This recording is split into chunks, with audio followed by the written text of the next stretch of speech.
В эфире программа «Актуальное интервью», в студии Марфирина Алексеева. Здравствуйте. Детское медийное объединение «Бумеранг» при поддержке Фонда президентских грантов с 2022 года реализует социально значимый проект «Без срока давности непокоренные».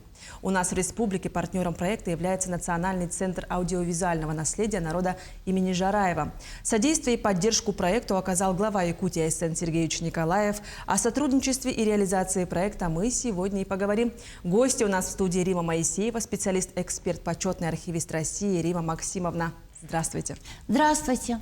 Ну что ж, я поздравляю вас с наступающим праздником аудиовизуального наследия, который отмечается 27 ноября. Октября, в преддверии знаменательного события. Расскажите, пожалуйста, о сотрудничестве с нашим филиалом. Да, мне очень приятно быть в Якутии. Я очень благодарна коллегам, с которыми давно осуществляется сотрудничество. И хочу сказать, что помимо тех званий, за которые спасибо, которыми вы меня представили, я еще и представляю Госфильмофонд России, особо ценный объект культурного наследия народов Российской Федерации. Наше сотрудничество с Якутским национальным хранилищем аудиовизуального наследия существует уже более 15 лет. Мы очень тесно сотрудничаем с нашими якутскими коллегами. Хочется вообще отметить их высокий профессионализм. Они отбирали документы, чтобы дополнить свой фонд по истории Якутии в Российском государственном архиве кинофотодокументов. И эти документы сейчас здесь, в Якутии. Они позволят более полно осветить историю Якутии XX века. И сейчас это очень-очень интересно и очень значимо. Впереди у нас сотрудничество с Государственным фондом кинофильмов Российской Федерации, крупнейшим хранилищем мира.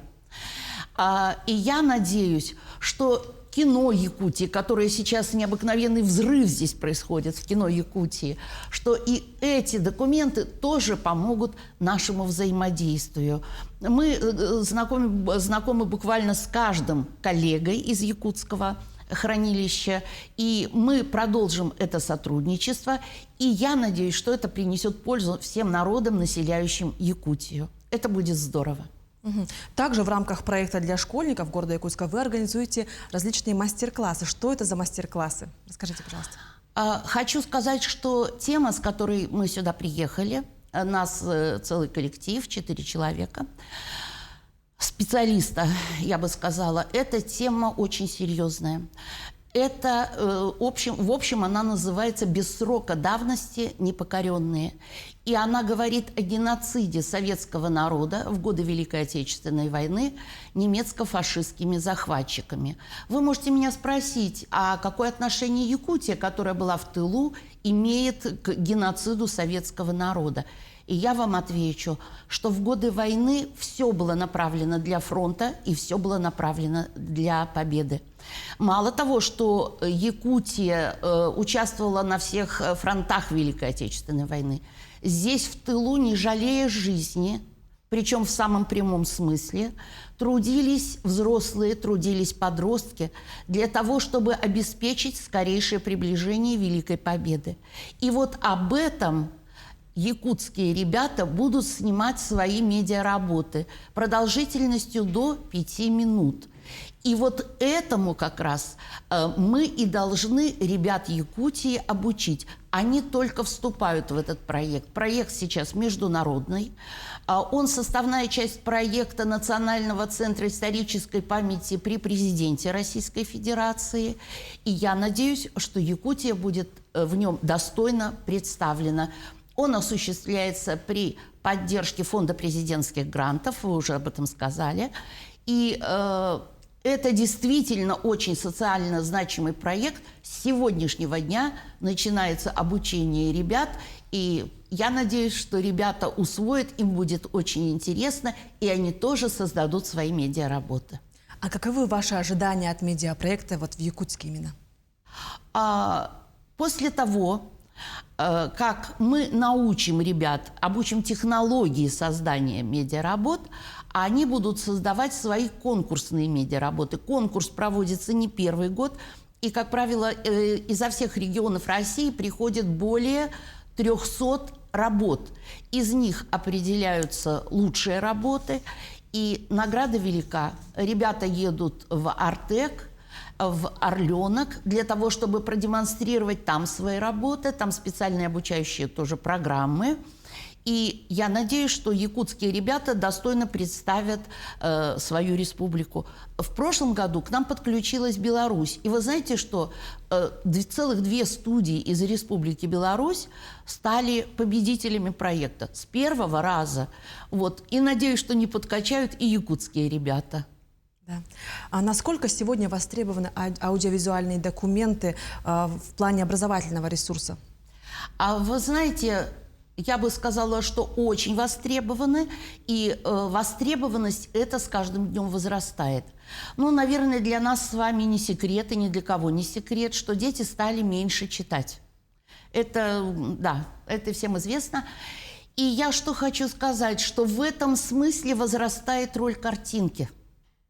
Детям удобнее, у них уже сейчас глаза так приспособлены. Об этом говорил много, кстати, лет назад, лет 20 тому назад, академик Сигурд Оттович Шмидт, что у детей по-другому уже с медицинской точки зрения устроены глаза. Они лучше воспринимают информацию, когда вот параллельно, да, вот так идет глаза в экран. И, конечно, аудиовизуальные документы, которые говорят правду, которые противодействуют всем фальсификациям, которые существуют на сегодняшний день. Вот эти документы ребенок усваивает хорошо. Мало того, вот этот проект, с которым мы здесь, он историко-документальный. То есть в каждой работе должны быть использованы аудиовизуальные документы. Да, безусловно, роль в последующем и сейчас, и в последующем этих документов будет возрастать, но это и очень хорошо, потому что это доказательная база того, что вообще снимается, что делается, это подтверждение исторической реальности. У вас, конечно, уникальный опыт, да, вот работы с аудиовизуальным наследием в целом, и как вы оцениваете значимость его для якутян в частности? Вы знаете, я даже не знаю, стоит ли вычленять воздействие для якутян, потому что это имеет огромное значение для всего мира. Для всего мира в целом, населения Земли. Не только в России есть аудиовизуальные документы, они есть везде. К сожалению, не все хотят предоставлять аудиовизуальные документы, потому что они говорят правду. Что же касается якутян, то, безусловно, это трудно переоценить это значение, очень трудно переоценить, потому что, мало того, наряду еще с теми документами, текстовыми документами, с историческими источниками, которых тоже довольно много в Якутии, это создание продолжение истории Якутии, это создание краеведческих работ, это показ той гордости, той трудовой доблести, тех исторических процессов, которые проходили на территории Якутии и проходят в настоящее время. Республика растет, развивается, и свидетельством этому аудиовизуальные документы. Да, действительно. Ну вот вы в гостях у нас в Якутске. Можете поделиться своими впечатлениями от коллег, от города в целом? Свое мнение о коллегах якутских я высказала уже очень давно, повторю просто, что это замечательные, высокопрофессиональные коллеги.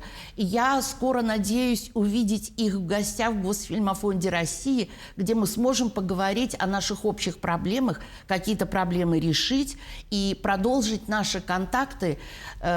И будет это состоится, надеюсь, благодаря именно профессионализму высокому якутян, наших якутских коллег, да? А впечатление о Якутске у меня замечательное. Во-первых, радует погода. Я, когда собиралась в Якутию, да, у нас в Москве плюс 14, вот, я думала, будет холодно, и размышляла, одеть ли мне шубу или не надо шубу одевать. А у вас эта погода ощущается как прозрачная, солнечная, легко дышать. И поднимается настроение. Видимо, у вас в воздухе много кислорода, потому что просто поднимается настроение.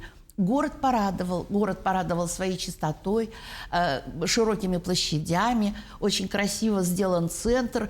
Вчера было, наверное, около часа времени для того, чтобы посмотреть, немного посмотреть, окунуться, да, в пару музеев сходить.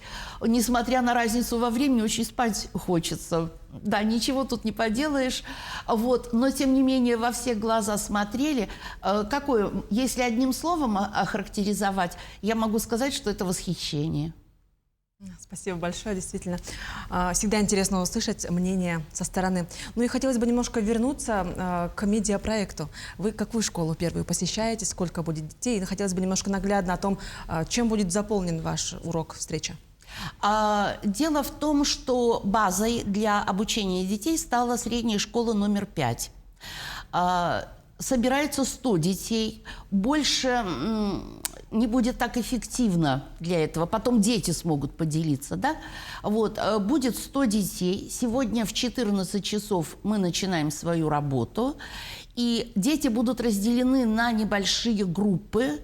И наши спикеры будут проводить мастер-классы именно вот деленных детей по группам. Потом будут меняться. Это, да, дети остаются на месте, все время к ним приходят разные спикеры. И наша задача создать учебные медиаработы, которые оценит детское же жюри, которое будет выбрано. И вот эти работы будут показаны массово, да, и дети, значит, посмотрят, что же они создали в течение 3 дней, вот во время которых длится этот проект. Но это еще не все. Сегодня вечером у нас будут показаны лидеры работ прошлогодних, которые сделали вот сверстники тех детей, с которыми мы будем работать, и которые приветствуют с экрана наши, известные очень люди: Никита Сергеевич Михалков, Елена Григорьевна Доропека, телеведущий, вот ваш коллега Дмитрий Борисов. Вот, и это очень такой хороший, значимый показ. Я надеюсь, что дети тоже посмотрят уровень работ, им будет на что равняться.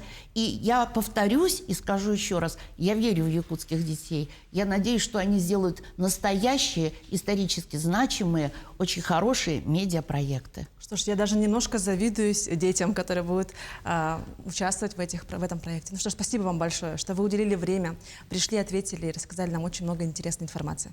Ну а я напомню, что в эфире была программа «Актуальное интервью». До встречи в эфире.